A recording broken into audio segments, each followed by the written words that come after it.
Selamat pagi saudara yang dikasihi Tuhan. Kita jumpa lagi dengan renungan pagi GPD Bethesda Makassar. Pagi ini saya akan baca dari buku 1 Korintus pasal 15 ayat yang ke-33. Firman Tuhan berkata seperti ini. Janganlah kamu sesat. Pergaulan yang buruk merusakkan kebiasaan yang baik. Puji Tuhan, ini adalah suatu pengalaman yang dialami oleh Rasul Paulus bahwa dalam perjalanan kehidupan ini ada orang-orang yang memiliki kebiasaan atau karakter yang baik, namun itu tidak bertahan lama ketika dia punya hubungan pergaulan dengan orang-orang yang buruk. Hal ini menjadi perhatian untuk kita sebagai orang-orang percaya bahwa setelah kita ditebus dengan darah anak domba dari dosa hidup lama kita, maka Allah menaruh yang terbaik bagi kita, yaitu sesuatu yang baru lahir, kehidupan yang baru bertumbuh di dalam kasih karunia. Dan di dalam kehidupan yang baru bertumbuh, kita mendapatkan suatu benih ilahi. Jadi benih yang kita terima dari kelahiran baru, itu benih yang unggul, benih yang terbaik. Karena kita menjadi manusia baru, bukan manusia yang kebanyakan. Nah, dalam hal ini, maka di dalam kehidupan orang yang sudah lahir baru, ada benih-benih rohani yang harus kita tumbuh kembangkan. Kita punya kemampuan untuk bisa bersyukur, dengan hati yang penuh sukacita kita bersyukur. Kita punya kemampuan berpikir yang positif. Kita punya kebiasaan yang baik, yaitu kita punya empati, tidak egois. Bahkan kita juga memiliki kebiasaan yang baik, yaitu saling mendahului orang yang lain dari diri kita. Bahkan kebiasaan yang baik yang muncul dari kelahiran baru adalah kemampuan untuk bertindak ke arah yang lebih baik. Hal ini penting untuk kita tahu dan pahami, karena ketika kita melihat di dalam Alkitab, seorang wanita Samaria yang hidupnya sangat rusak, setelah dia berjumpa dengan Yesus, ditegur tentang semua jalan-jalan yang dia telah kerjakan.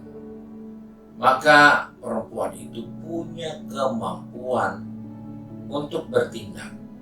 Dia tidak hanya menyesal, dia tidak hanya merasa bersalah, tapi dia punya kemampuan untuk meninggalkan dosa-dosanya. Dan itulah benih yang lahir dari kehidupan yang baru. Setelah dia terima Yesus, dia punya kemampuan untuk bertindak. Bahkan orang-orang yang seperti itu, setelah dilahirkan kembali, dia punya kemampuan untuk mulai menabur.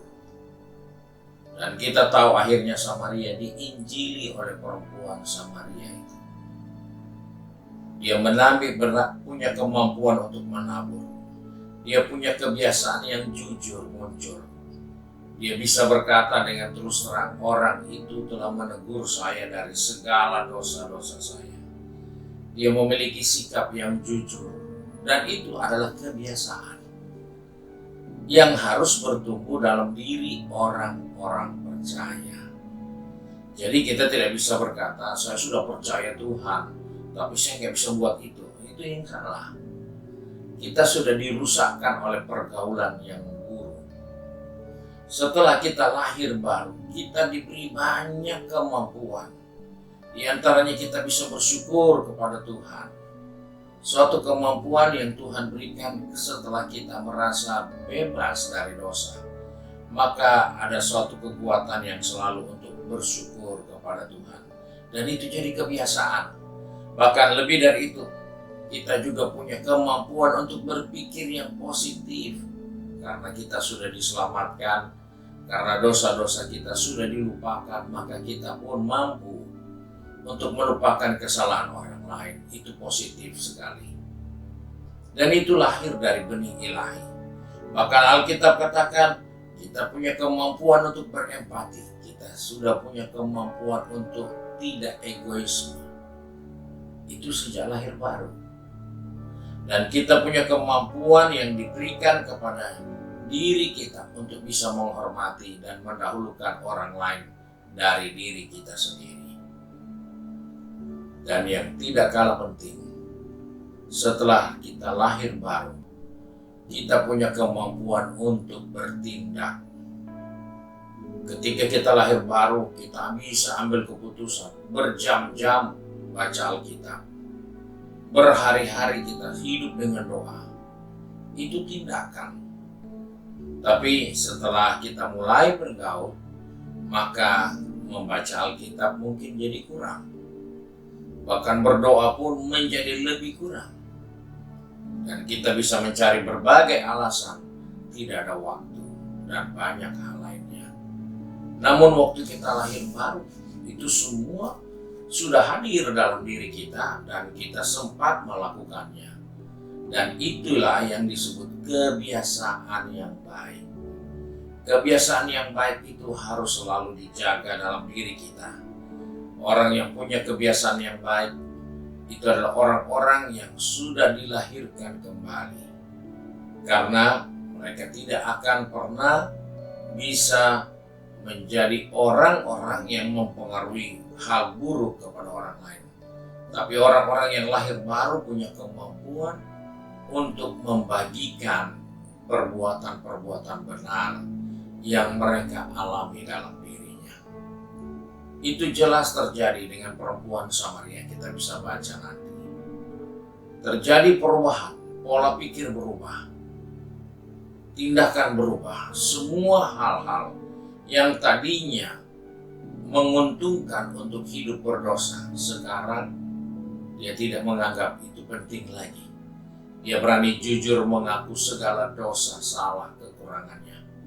Karena dia sudah dilahirkan kembali. Sebab itu kita diingatkan, jangan kamu sesat.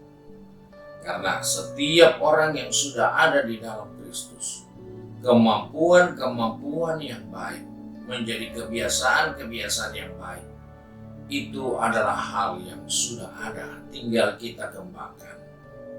Tapi karena kita tidak waspada, kita disesatkan oleh pergaulan, sehingga kita malas berdoa, kita malas membaca Alkitab, kita tidak bisa menghormati orang lain, kita tidak bisa taat karena kita disesatkan. Sebab itu kita bisa mengevaluasi diri kita, apakah kita masih hidup sebagai orang-orang yang ada di dalam Kristus dengan semua potensi yang positif yang kita mau kembangkan dalam hidup ini. Biarlah Tuhan menolong kita untuk terus mengobarkan kebiasaan-kebiasaan yang baik yang lahir dalam diri orang percaya melalui kelahiran baru. Tuhan berkati kita, mari kita satu dalam doa. Kami bersyukur untuk kasih karunia Tuhan, karena di dalam kasih karunia-Mu kami dilahirkan kembali menjadi suatu ciptaan yang baru.